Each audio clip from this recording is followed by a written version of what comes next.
Hi mga kamat experts, kumusta naman ka? Ako okay ra.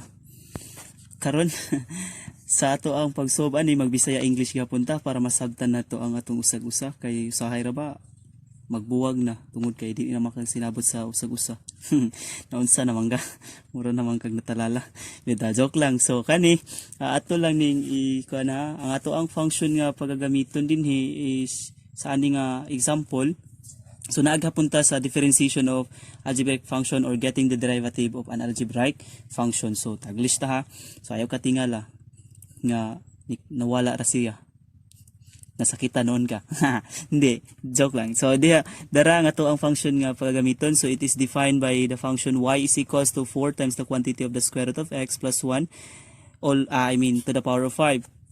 So karon at klaro na kaayo nga na siya power so ato ang gamit na power rule gyud. So asa man ang pinaka gamit nga power rule, so kani nga porma sa power rule usa sa mga rule for differentiation, di ba? Kani so mo ni tawag power rule. So mo ning u to the power of n, the quantity of u to the power of n, kung imo siyang kuha derivative mahingani siyang porma exponent times the function, then exponent minus 1. Our n is represents the exponent of the function and our u is the function itself. So pareha dire ang atong function is square root of x plus 1.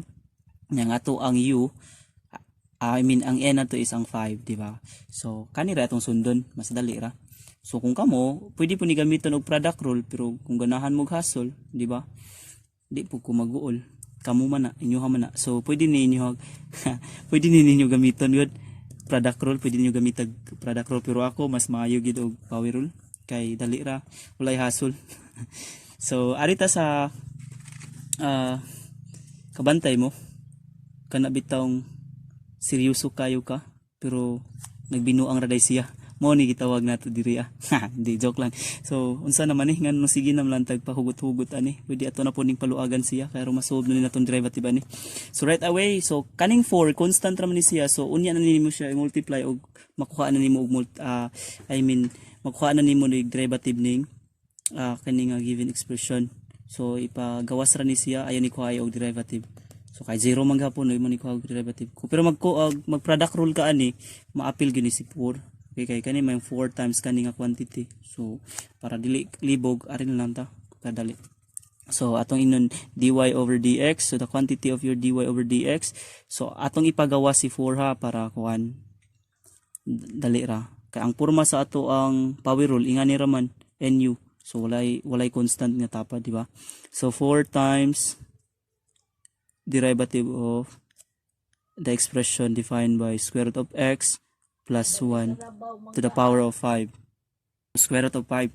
So ato ra ning distribute ning ato ang d over dx nga notation sa derivative. So aya sa mo katingala kay wala pa ta nagsugod. Wala pa ta nagamit aring power rule. Ato lang kuan ba nga ang ato ang function nga y atong kuha og derivative, so mo ni mahitabo wala na to apila si 4 kay unya na nato i-multiply lagi o mahuman nagkuha og derivative nganong gahi maggidugo ng uban diha. Di joke lang. So we have 4 times. So karon mag-apply na ta sa atong derivative kari nga power rule. So kani siya pareha ning porma. So atong ila-ilahon ang ato ang u mao na ang square root of x plus 1. Ang ato ang n mao na ang 5.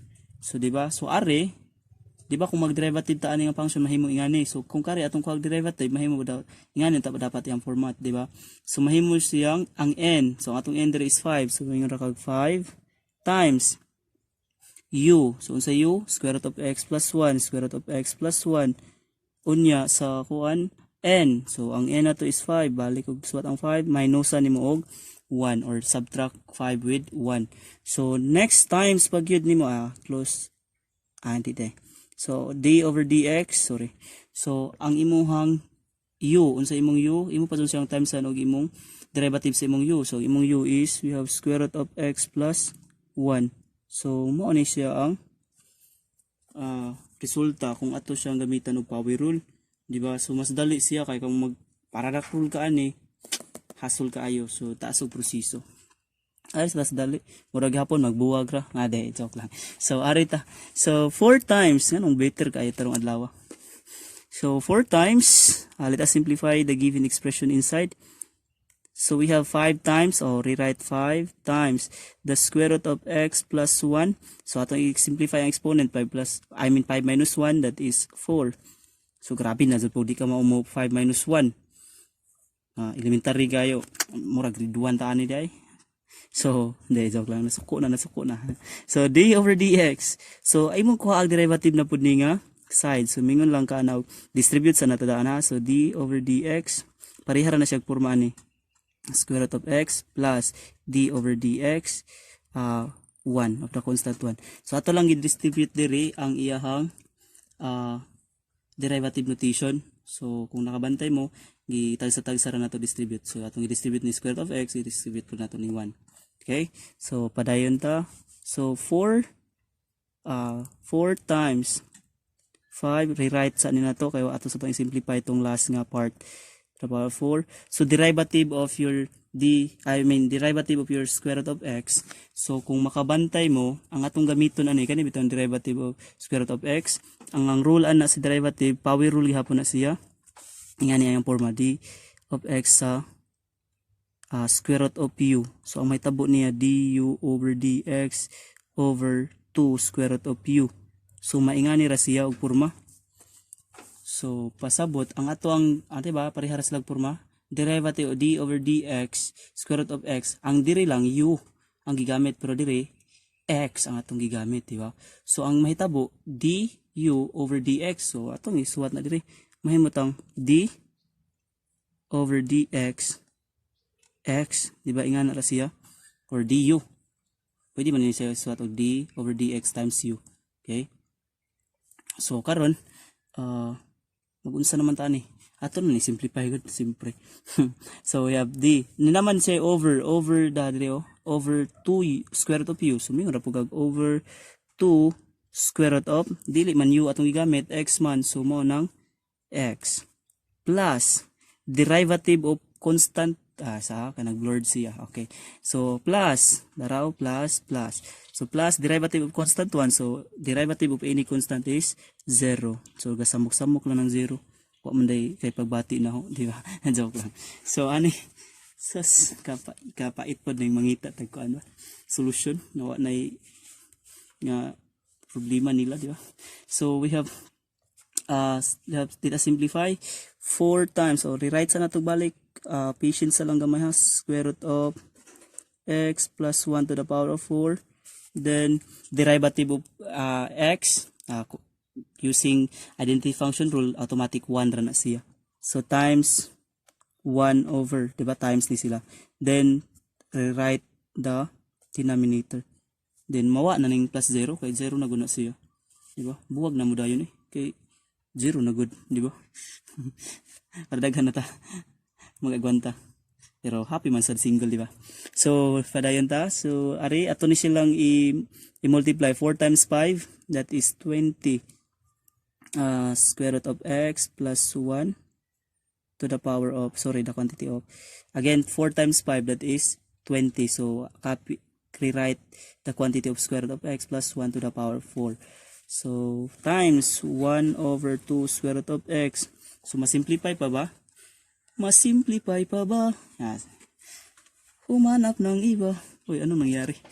So, we have 20 times 1. Okay, we have to multiply this one. 20 times the quantity of x plus 1 to the power of 4 times 1. So, simply 20 times square root of the quantity of square root of 1 plus 1 to the power of 4 all over, copy the denominator, 2 square root of x.